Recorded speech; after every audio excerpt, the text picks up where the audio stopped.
স্নেহের ছাত্রছাত্রীবৃন্দ, আশা করি তোমরা ভালো আছো। ইতিমধ্যে আমরা বেশ কয়েকটি টপিকস নিয়ে আলোচনা করেছি। আজকে আমরা যে টপিকসটি নিয়ে আলোচনা করব সেটি হচ্ছে দুর্যোগ ব্যবস্থাপনা। এই দুর্যোগ ব্যবস্থাপনা টপিকস নিয়ে আলোচনা করতে গিয়ে প্রথমেই আমাদের জানতে হবে যে দুর্যোগ কি বা দুর্যোগ বলতে আমরা কি বুঝি। সাধারণভাবে আমরা জানি যে দুর্যোগ একটি ক্ষতিকর এবং সামাজিক অনাকাঙ্ক্ষিত ঘটনা। এটি জীবন ও সম্পদের উপর ব্যাপক প্রভাব ফেলে, ক্ষতিকর প্রভাব ফেলে, কারণ এটি প্রকৃতি, জীবন এবং সম্পদের প্রচুর ক্ষতি সাধন করে। তো এই কারণে বলা হচ্ছে যে দুর্যোগ একটি ভয়ঙ্কর এবং সামাজিক অনাকাঙ্ক্ষিত এবং ক্ষতিকর ঘটনা। দুর্যোগ কি বা দুর্যোগ বলতে আমরা কি বুঝি? মানব জীবনের স্বাভাবিক গতিশীলতা, সুশৃঙ্খল সামাজিক জীবন, মানব ও প্রাণী জীবন, সম্পদ এবং পরিবেশের ভারসাম্যপূর্ণ অবস্থার চরম অবনতি বা ক্ষয়ক্ষতিকেই দুর্যোগ বলে। দুর্যোগ হচ্ছে এক ধরনের প্রতিকূল অবস্থা, যে পরিস্থিতিতে মানুষের কিছুই করার থাকে না, অথবা যে পরিস্থিতি যা মানুষের নিয়ন্ত্রণের বাইরে চলে যায় বা মানুষের হাতে নিয়ন্ত্রণ থাকে না, এবং মানুষ যে অবস্থায় ভীষণ অসহায় বোধ করে। এক কথায় বলতে গেলে আকস্মিক যে বিপর্যয় জীবন ও সম্পদের মারাত্মক হানি ঘটায় এবং জনজীবনের স্বাভাবিক জীবনযাত্রাকে দুর্বিষহ করে তোলে, তাকেই দুর্যোগ বলে। তো সাধারণত আমরা সামগ্রিকভাবে আমরা জানি যে সামগ্রিকভাবে দুর্যোগকে দুভাগে ভাগ করা হয়। একটি হচ্ছে মানব সৃষ্ট দুর্যোগ, আর অপরটি হচ্ছে প্রাকৃতিক কারণে যে দুর্যোগ সংঘটিত হয় তাকে বলা হচ্ছে প্রাকৃতিক দুর্যোগ। মানুষ প্রতিনিয়ত সচেতন বা অবচেতন ভাবে দুর্যোগের সৃষ্টি করে থাকে, যেমন অগ্নিকাণ্ড, পারমাণবিক দুর্ঘটনা, তারপরে হচ্ছে কার্বন ডাই অক্সাইড ও সিএফসি গ্যাসের নির্গমন। এগুলো সাধারণত বলা হচ্ছে যে মানব সৃষ্ট দুর্ঘটনা। তো এই যে আমরা তো দেখলাম যে সামগ্রিকভাবে দুর্ঘটনাকে দুভাগে ভাগ করা যায়, মানব সৃষ্ট দুর্যোগ এবং প্রাকৃতিক দুর্যোগ। অপরদিকে আরেক ভাবেও এই দুর্যোগের করা যায়, ক্লাসিফিকেশন রয়েছে। সেটা হচ্ছে দুর্যোগ সৃষ্টির পিছনে যে উপাদানগুলো রয়েছে, সেই উপাদানগুলোর উপর ভিত্তি করে দুর্যোগকে তিন ভাগে ভাগ করা যায়: প্রাকৃতিক দুর্যোগ, দুর্ঘটনাজনিত দুর্যোগ, মানব সৃষ্ট দুর্যোগ। অর্থাৎ দুর্যোগ সৃষ্টির পিছনে যে উপাদানগুলো দায়ী, এই দায়ী উপাদানগুলোর উপর ভিত্তি করে দুর্যোগকে এই তিনটি ভাগে ভাগ করা হয়। প্রথমে রয়েছে প্রাকৃতিক দুর্যোগ। প্রাকৃতিক দুর্যোগ বলতে আমরা কি বুঝি? প্রাকৃতিক ভারসাম্যহীনতার কারণে বা প্রাকৃতিক উপাদানের প্রভাবে যেসব দুর্যোগ ঘটে তাকে বলা হচ্ছে প্রাকৃতিক দুর্যোগ, যেমন বন্যা, খরা, জলোচ্ছ্বাস, আগ্নেয়গিরি, অগ্ন্যুৎপাত ও ভূমিকম্প। এগুলো হচ্ছে প্রাকৃতিক দুর্যোগ। তো এই প্রাকৃতিক দুর্যোগকে আবার চার ভাগে ভাগ করা যায়, যেমন জৈবিক দুর্যোগ, ভূতাত্ত্বিক দুর্যোগ, আবহাওয়া সম্বন্ধীয় দুর্যোগ, দীর্ঘস্থায়ী দুর্যোগ।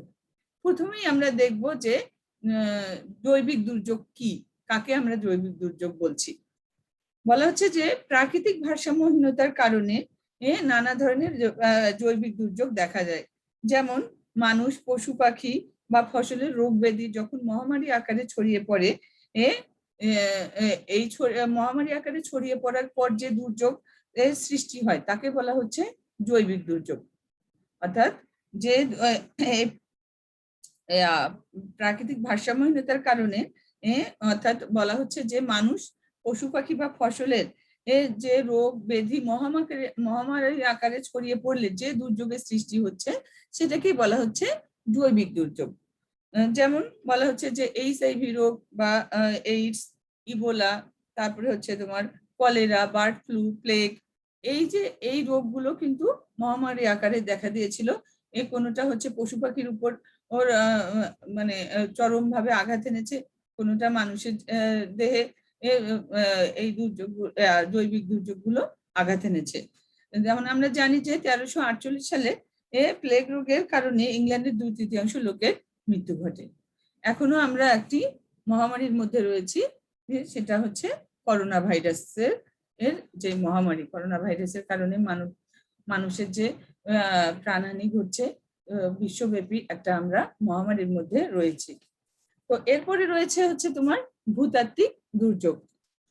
বলা হচ্ছে যে ভূ অভ্যন্তরীণ কারণে ভূমির চ্যুতির ফলে বা ভূ অভ্যন্তরীণ গঠনশৈলীর পরিবর্তনের কারণে যেসব দুর্যোগ দেখা দেয়, অর্থাৎ ভূমির অভ্যন্তরীণ গঠনশৈলীর কারণে যে দুর্যোগ দেখা দেয় তাকে বলা হচ্ছে ভূতাত্ত্বিক দুর্যোগ।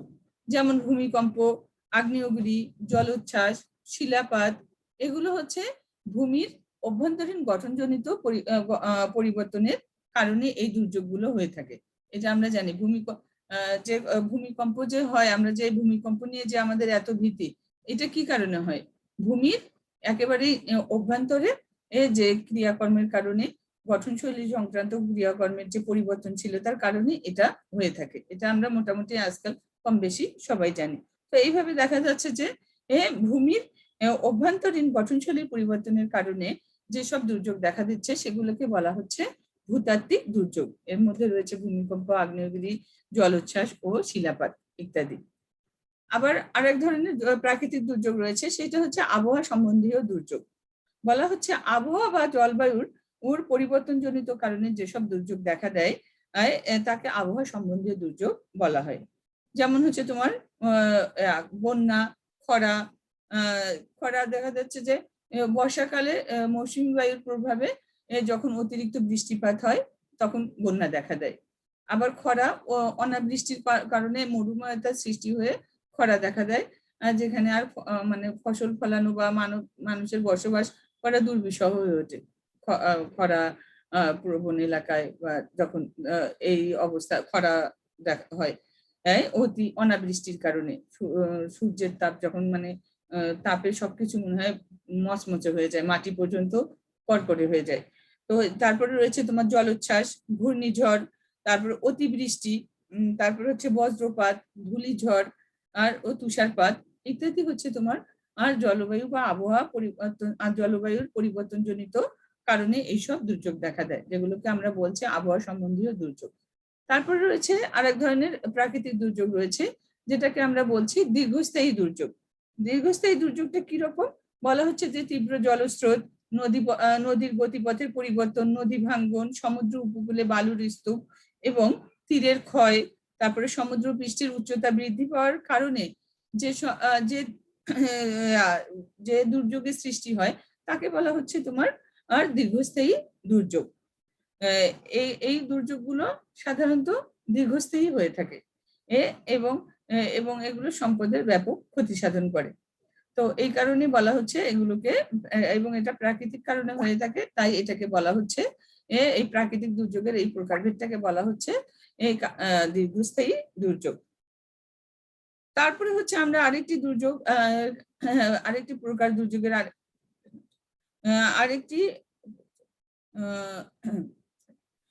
আরেকটি প্রকার রয়েছে দুর্যোগের, সেটা হচ্ছে দুর্ঘটনাজনিত দুর্যোগ। এই দুর্ঘটনাজনিত দুর্যোগ বলতে আমরা কি বুঝি?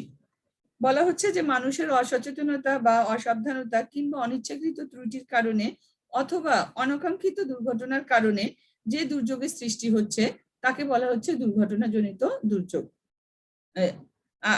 আবার একটু মনোযোগ দিয়ে শোনার চেষ্টা করো। সেটা হচ্ছে বলা হচ্ছে যে মানুষের অসচেতনতা বা অসাবধানতা কিংবা অনিচ্ছাকৃত ত্রুটির কারণে অথবা অনাকাঙ্ক্ষিত দুর্ঘটনার কারণে যে দুর্যোগের সৃষ্টি হচ্ছে তাকে বলা হচ্ছে দুর্ঘটনাজনিত দুর্যোগ।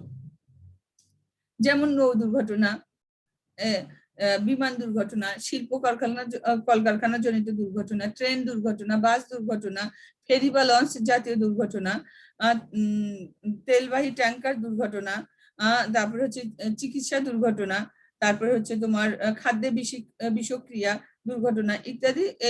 এই ধরনের যে দুর্ঘটনাগুলো, এগুলো সমাজ ও রাষ্ট্রে সংঘটিত হয়, যা জাতীয় জীবনে মারাত্মক ও প্রতিক্রিয়া সৃষ্টি করে। এগুলোকে আমরা বলি দুর্ঘটনাজনিত দুর্ঘটনা। বেশি এখানে আমরা পরিবহন দুর্ঘটনা দেখতে পাচ্ছি, তারপরে হচ্ছে আবার দেখা যাচ্ছে চিকিৎসা সংক্রান্ত দুর্ঘটনা দেখতে পাই, যে ভুল ট্রিটমেন্টের কারণে অনেক একসঙ্গে অনেক মানুষের মৃত্যু হচ্ছে, এরকম দুর্ঘটনা আমরা দেখতে পাই। আবার খাদ্য বিষক্রিয়ার কারণেও দেখা যাচ্ছে যে অনেক মানুষের মৃত্যু হচ্ছে, বা অনেক পশু পাখির একসাথে অনেক পশু পাখির মৃত্যু হচ্ছে, এরকমও আমরা দুর্ঘটনা দেখতে পাই, যা জাতীয় জীবনে মারাত্মক প্রতিক্রিয়ার সৃষ্টি করে।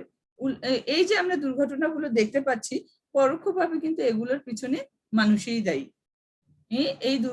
এগুলো দুর্ঘটনাজনিত দুর্যোগ, কিন্তু এগুলোর পিছনে কিন্তু পরোক্ষভাবে আসলে এই মানুষই দায়ী। সে বিমান দুর্ঘটনা বলো, বা হচ্ছে নৌ দুর্ঘটনা বলো, শিল্প কলকারখানা জনিত, এগুলো পরোক্ষভাবে চিন্তা করলে যে মানুষই কিন্তু দায়ী।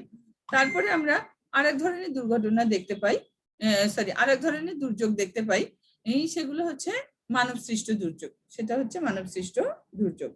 মানব সৃষ্ট দুর্যোগটা কি, কাকে আমরা মানব সৃষ্ট দুর্যোগ বলছি? বলা হচ্ছে যে মানুষের বিভিন্ন কর্মকাণ্ডের প্রতিক্রিয়া স্বরূপ যেসব দুর্যোগ দেখা দিচ্ছে, সেগুলোকে বলা হচ্ছে যে মানব সৃষ্ট দুর্যোগ। মানুষের বিভিন্ন কর্মকাণ্ডের প্রতিক্রিয়া হিসেবে যেসব দুর্যোগ দেখা দিচ্ছে, বা মানুষের বিভিন্ন কর্মকাণ্ডের কারণে যেসব দুর্যোগ দেখা দেয়, সেগুলোকেই মানব সৃষ্ট দুর্যোগ বলা হচ্ছে। যেমন বৃক্ষ নিধনের ফলে অনাবৃষ্টি বা মরুময় প্রক্রিয়া সৃষ্টি, পারমাণবিক বোমা ফেলার ফলে কোনো নগরের ধ্বংস। এরকম আমরা দেখেছি যে 1944 সালে জাপানের হিরোশিমা ও নাগাসাকিতে মার্কিন যুক্তরাষ্ট্র কর্তৃক পারমাণবিক বোমা নিক্ষেপ ফলে একটা নগর ধ্বংসস্তূপে পরিণত হয়েছিল। সেখানকার অনেক মানুষ তো মারা গেছে, এবং অনেকে পঙ্গুত্ব বরণ করেছে, অনেকে অনেক ধরনের শারীরিকভাবে অঙ্গহানি ঘটেছে, এরকম অনেক মানে ক্ষয়ক্ষতির সম্মুখীন হয়েছে। তো তারপরে আবার আরো রয়েছে তোমার অতিরিক্ত রাসায়নিক ব্যবহারের ফলে মাটি ও পানি দূষণ, শিল্প কারখানার সৃষ্টি ও যানবাহনের ব্যবহারের ফলে বায়ু দূষণ, এবং যুদ্ধ বিগ্রহের ফলে চরম মানবিক বিপর্যয়। যেসব এলাকায় যুদ্ধ বিগ্রহ চলে বছরের পর বছর ধরে, সেসব এলাকায় মানবিক বিপর্যয় চোখে দেখা যায় না, ইত্যাদি। এগুলো হচ্ছে তোমার মানব সৃষ্ট দুর্যোগ। মানব সৃষ্ট দুর্যোগ বিভিন্ন ধরনের হতে পারে, যেমন তোমার পরিবহন দুর্ঘটনা, যেটা আমরা দুর্ঘটনাজনিত দুর্যোগে দেখতে পেলাম। যুদ্ধ রয়েছে, বিস্ফোরণ রয়েছে, অনেক ধরনের বিস্ফোরণ, বোমা বিস্ফোরণ রয়েছে, পারমাণবিক বোমা বিস্ফোরণ রয়েছে। তারপরে হচ্ছে তোমার শিল্প দুর্ঘটনা। আমরা তো এখন তো আমরা ঢাকা শহরে প্রায়ই দেখি যে বিভিন্ন শিল্প কারখানায় অগ্নিকাণ্ড, বিভিন্ন ধরনের মানে এই অগ্নিকাণ্ডের ঘটনায় দেখা যাচ্ছে যে অনেক প্রাণ আমরা হারিয়ে ফেলি। তারপরে হচ্ছে গণহত্যা রয়েছে, সেতু দুর্ঘটনা হয়েছে, তারপরে সন্ত্রাসী কর্মকাণ্ড, তারপরে পরিবেশগত দুর্যোগ, এগুলো হচ্ছে তোমার মানব সৃষ্ট ও দুর্যোগের মধ্যে রয়েছে। তাহলে আমরা বলতে পারি যে প্রাকৃতিক দুর্যোগ মানুষ ও পরিবেশ তারপরে সমাজের জন্য খুবই ভয়ঙ্কর। যে অঞ্চলে প্রাকৃতিক দুর্যোগ সংঘটিত হয়, সে অঞ্চলের মানুষের জীবন একেবারে দুর্বিষহ হয়ে ওঠে, এবং প্রাকৃতিক দুর্যোগ প্রতিরোধ করা যায় না, তবে চাইলে মানব সৃষ্ট দুর্যোগ কখনো প্রতিরোধ করা সম্ভব। তো এইসব ক্ষয়ক্ষতির মোকাবিলায় সরকারের কার্যকরী পদক্ষেপ নেওয়া এবং বাস্তবায়ন করা খুবই জরুরি।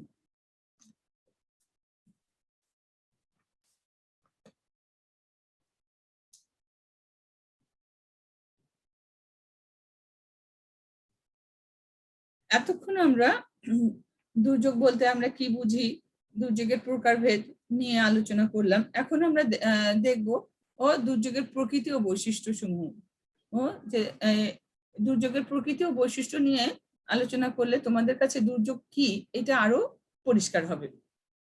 তো আমরা তো জানি যে দুর্যোগ একটি ক্ষতিকর ও সামাজিক অনাকাঙ্ক্ষিত ঘটনা। তো হচ্ছে আমরা যদি দুর্যোগের প্রকৃতি ও বৈশিষ্ট্যের দিকে তাকাই, প্রথমেই যে বৈশিষ্ট্য দেখতে পাই সেটা হচ্ছে অনাকাঙ্ক্ষিত।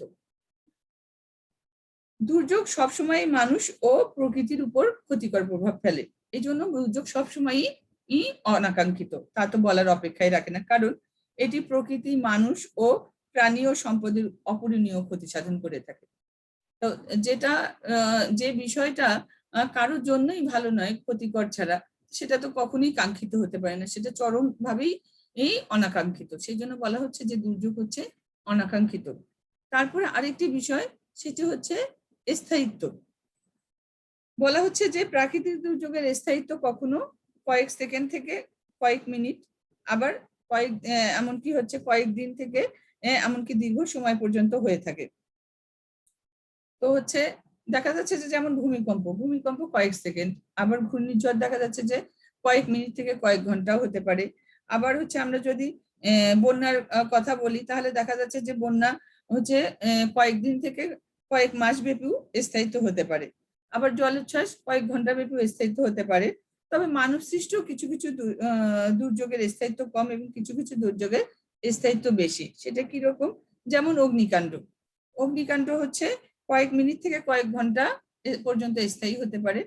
আবার অন্যদিকে যুদ্ধ বিগ্রহ ও 2-1 দিন হতে কয়েক মাস, এমনকি কয়েক বছরও লেগে যেতে পারে।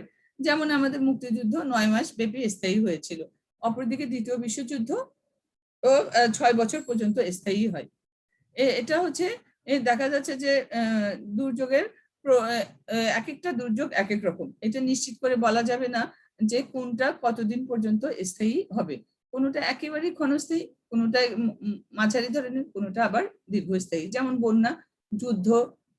বন্যার কথা বলি তাহলে এটা প্রাকৃতিক দুর্যোগ, আবার যুদ্ধের কথা যদি বলি এটা মানব সৃষ্ট দুর্যোগ। এগুলো আবার অনেক দীর্ঘমেয়াদী হতে পারে এই দুটো।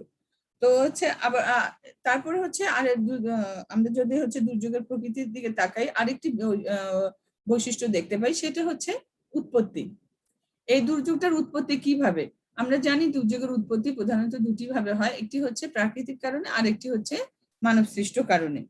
তো প্রাকৃতিক কারণে কোনগুলো? বন্যা, খরা, জলোচ্ছ্বাস, ভূমিকম্প ইত্যাদি হলো প্রাকৃতিক কারণে সৃষ্ট দুর্যোগ। আর অপরদিকে হচ্ছে তোমার যুদ্ধ বিগ্রহ, কৃত্রিম দুর্ভিক্ষ, পারমাণবিক বিস্ফোরণ ইত্যাদি হলো মানব সৃষ্ট দুর্যোগ।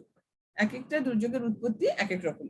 তো হচ্ছে অর্থাৎ মোটামুটি দুই ভাবে দুর্যোগের উৎপত্তি আমরা দেখতে পাচ্ছি।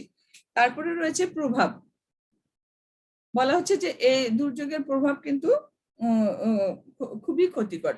যেমন বলা হচ্ছে যে দুর্যোগ মানুষের আর্থ-সামাজিক, সাংস্কৃতিক ও রাজনৈতিক ক্ষেত্রে ব্যাপক ক্ষতিকর প্রভাব ফেলে। অন্যদিকে এটি প্রাকৃতিক পরিবেশের উপরও বিরূপ প্রতিক্রিয়া আর বিরূপ প্রভাব ফেলে। দুর্যোগ একদিকে তোমার হচ্ছে আর্থ-সামাজিক, সাংস্কৃতিক ও রাজনৈতিক দিকে যেমন ক্ষতিকর প্রভাব ফেলে, অন্যদিকে তোমার প্রাকৃতিক পরিবেশের উপরেও মানে বিরূপ প্রভাব ফেলে। যেমন এই যে আমরা যে একটা মহামারীর মধ্যে রয়েছি, একটা দুর্যোগের মধ্যে রয়েছি, এটা কিন্তু আমাদের অর্থনৈতিক দিকটাকে তো চরম ভাবে ক্ষতিগ্রস্ত করছে। তারপরে সামাজিক ভাবেও দূরত্ব তৈরি হচ্ছে। তারপরে হচ্ছে তোমার রাজনৈতিক ক্ষেত্রেও এটা চরম একটা মানে মোকাবিলা করাটা খুব কষ্টকর হয়ে যাচ্ছে। কিন্তু প্রাকৃতিক দিক থেকে কিছু কিছু দিক থেকে এটা মানে মানুষের বা মানুষের জনসমাগম কম হওয়ার কারণে প্রাকৃতিক কিছু কিছু উপকার আমরা দেখতে পাচ্ছি। কিন্তু নর্মালি হচ্ছে দুর্যোগ আমাদের দেখা যাচ্ছে যে আর্থ, সামাজিক, সাংস্কৃতিক ও রাজনৈতিক জীবনে যেমন ক্ষতিকর প্রভাব ফেলে, তেমনি প্রাকৃতিক পরিবেশের উপরেও এটা বিরূপ প্রতিক্রিয়ার সৃষ্টি করে। তারপরে হচ্ছে মোকাবিলা। এটাকে হলো মোকাবিলা করা। কিভাবে এটাকে আমরা মোকাবিলা এই দুর্যোগগুলোর মোকাবিলা করতে পারি? বলা হচ্ছে যে এই দুর্যোগ বা দুর্যোগের ফলে সৃষ্ট যে ক্ষতিকর অবস্থা কোনো ব্যক্তি বা সমাজের নিজস্ব সম্পদ ও শক্তি সামর্থ্য দিয়ে এককভাবে এটা সমাধান বা মোকাবিলা করা সম্ভব নয়। এটা তাই দুর্যোগ হচ্ছে সম্মিলিতভাবে যৌথ প্রচেষ্টার মাধ্যমে মোকাবিলা করতে হয়। যে কোনো দুর্যোগ মোকাবিলা করতে হয় সম্মিলিত প্রচেষ্টার মাধ্যমে, যৌথভাবে এটা মোকাবিলা করতে হয়। তারপরে হচ্ছে বলা হচ্ছে যে আরেকটি বৈশিষ্ট্য আমরা দেখতে পাচ্ছি, সেটা হচ্ছে অপ্রতিরোধ্য। বলা হচ্ছে যে দুর্যোগ বেশিরভাগ ক্ষেত্রেই হচ্ছে অপ্রতিরোধ্য। যেমন হচ্ছে তোমার ভূমিকম্প, বন্যা, খরা, জলোচ্ছ্বাস, আগ্নেয়গিরি, অগ্ন্যুৎপাত ইত্যাদি কোনোভাবেই প্রতিরোধ করা যায় না এগুলো। তবে মানব সৃষ্ট কিছু দুর্যোগ আছে, মানব সৃষ্ট দুর্যোগ কোনো কোনো ক্ষেত্রে প্রতিরোধ করা যায়। দেখা যাচ্ছে যে তোমার অনেক সময় অনেক আলাপ আলোচনার মাধ্যমে অনেক কিছুর ভাবে অনেক মানব সৃষ্ট দুর্যোগ অনেক সময় খুব কম ক্ষেত্রে দেখা যাচ্ছে যে এটা প্রতিরোধ করা যায়। তারপরে হচ্ছে বলা হচ্ছে যে আরেকটি বৈশিষ্ট্য আমরা দেখতে পাচ্ছি, সেটা হচ্ছে দুর্যোগের শিকার। সাধারণত এই দুর্যোগের শিকার কারা হচ্ছে? কোন শ্রেণীর লোকেরা হচ্ছে? বলা হচ্ছে যে সাধারণত দরিদ্র অসহায় গোষ্ঠীর মানুষই হচ্ছে অসহায় জনগোষ্ঠী হচ্ছে দরিদ্র অসহায় জনগোষ্ঠী হচ্ছে দুর্যোগে বেশি ক্ষতিগ্রস্ত হয়। আবার ধনী দেশগুলোর তুলনায় দরিদ্র দেশগুলি দুর্যোগের শিকার হয় বেশি। অর্থাৎ জনগোষ্ঠীর দিক দিয়ে বলো দেশের দিক দিয়ে বলো যারা দরিদ্র তারাই এটার শিকার হচ্ছে। উন্নত ধনী দেশগুলো বা যারা হচ্ছে যে জনগণের আর্থিক সামর্থ্য বিত্তবান যারা তারা একটু কমই ক্ষতিগ্রস্ত হচ্ছে বা ক্ষতিগ্রস্ত ও হয় না বলেই তারা চলে এরকম। আবার হচ্ছে আরেকটা আমরা বৈশিষ্ট্য দেখতে পাচ্ছি সেটা হচ্ছে দায়ভার। অর্থাৎ এই দায়ভারটা কাদের, কারা দায়ী, এই দুর্যোগের দায়ভারটা কাদের বা কারা দায়ী। বলা হচ্ছে দুর্যোগের বেশি দায়ভার মূলত ধনী উন্নত শিল্পোন্নত দেশগুলোর। কারণ হচ্ছে তাদের কারণেই এই দুর্যোগগুলো ও সৃষ্টি হচ্ছে। তাদের অপরিকল্পিত জীবনযাপন বা চিন্তা ভাবনা, তাদের নানা ধরনের চিন্তা ভাবনার কারণে এগুলো হয়ে থাকে। কিন্তু এই ফলটা ভোগ করতে হয় কম উন্নত দেশগুলো বা দরিদ্র দেশগুলোর বা দরিদ্র দেশগুলো দরিদ্র জনগোষ্ঠীকে। বলা হচ্ছে যে কৃষি ভিত্তিক অনুন্নত দেশগুলো দুর্যোগ প্রবণতার জন্য খুব কমই দায়ী। কৃষিভিত্তিক যে অনুন্নত দেশগুলো আছে তারা হচ্ছে এই দুর্যোগ তৈরির ক্ষেত্রে খুব কমই দায়ী, দুর্যোগের জন্য তারা খুব কমই দায়ী। তারপরে আরেকটি বৈশিষ্ট্য আমরা দেখতে পাচ্ছি সেটা হচ্ছে আঞ্চলিকতা। বলা হচ্ছে যে বিশ্বের কিছু কিছু অঞ্চলে বিশেষ কিছু ধরনের দুর্যোগ বেশি দেখা যায়, যেমন জাপান, ইন্দোনেশিয়া, নেপাল, মালদ্বীপ ও বাংলাদেশ প্রভৃতি দেশে আমরা ভূমিকম্প বেশি দেখতে পাই। আবার হচ্ছে তোমার উপকূলীয় যে দেশগুলো রয়েছে এই উপকূলীয় দেশগুলোতে জলোচ্ছ্বাস ও ঘূর্ণিঝড় বেশি দেখা যায়। আবার হচ্ছে যেসব অঞ্চলগুলোতে ব্যাপক বনভূমি রয়েছে সেই ব্যাপক বনভূমি সমন্বিত অঞ্চলগুলোতে অজ্ঞানোৎপাতের ঘটনা বেশি ঘটে। এক এক ধরনের দেশে এক এক ধরনের দুর্যোগ বেশি দেখা দেয়, বেশি পরিমাণে দেখা দেয়। তো এটাকে এই বৈশিষ্ট্যকে বলা হচ্ছে দুর্যোগের আঞ্চলিকতা। তারপরে রয়েছে যে সর্বশেষ যে বৈশিষ্ট্য আমরা দেখতে পাই সেটা হচ্ছে ক্ষয়ক্ষতি। বলা হচ্ছে যে দুর্যোগের ফলে ক্ষয়ক্ষতি অবশ্যই হয়, এর ফলে বহু মানুষের প্রাণহানি ঘটতে পারে। অনেক সময় দুর্যোগের কারণে গবাদি পশু, তারপরে হচ্ছে ফসল, গাছপালা ইত্যাদির ব্যাপক ক্ষয়ক্ষতি হয়। কিছু কিছু দুর্যোগের দীর্ঘমেয়াদী ক্ষতি সাধনও হয়, যেমন প্রথম ও দ্বিতীয় বিশ্বযুদ্ধের ক্ষয়ক্ষতি, কিংবা আমাদের এই বাংলাদেশের হচ্ছে সাম্প্রতিককালে সিডরের ক্ষয়ক্ষতি, এগুলো অনেক মানে ব্যাপক মাত্রার ক্ষয়ক্ষতি বলা যায়। তাই জন্য বলা হচ্ছে যে তোমার দুর্যোগ মানে দুর্যোগ যেখানে থাকবে ক্ষয়ক্ষতি অবশ্যই সেখানে থাকবে। ক্ষয়ক্ষতির পরিমাণও একেবারে খারাপ না, তবে অনেক যত দিন যাচ্ছে প্রাকৃতিক কারণে যেসব দুর্যোগ সংঘটিত হচ্ছে, যেমন হচ্ছে ঘূর্ণিঝড় আর জলোচ্ছ্বাস, এগুলোর কারণে যে ক্ষতিগুলো আগে হতো, যে ধরনের ক্ষতি হতো আমাদের দেশে, এখন বিজ্ঞানের উন্নতির কারণে, আমাদের ব্যবস্থাপনার উন্নতির কারণে, দুর্যোগ ব্যবস্থাপনার উন্নতির কারণে সেই ক্ষতিটা আগের তুলনায় অনেক কমে এসেছে। তো হচ্ছে এখন আমাদের এই আলোচনায় দুর্যোগ সম্পর্কিত যেটুকু আলোচনা আমরা করলাম সেটুকুতে আমরা বলতে পারি যে পরিবেশগত উন্নয়নে পৃথিবীর সকল রাষ্ট্র একযোগে কাজ করছে। কেননা পরিবেশের বিষয়টা কোনো রাষ্ট্রের একক বিষয় না, এটি একটি বৈশ্বিক বিষয়। তাই বৈশ্বিক উদ্যোগের মাধ্যমে এই পরিবেশের উন্নয়ন ঘটাতে হবে। একক চেষ্টার মাধ্যমে একক কোনো রাষ্ট্রের চেষ্টার মাধ্যমে এটা সম্ভব নয়। আজকে এই পর্যন্তই, আবার আমরা আগামী ক্লাসে এই দুর্যোগ নিয়ে কথা হবে।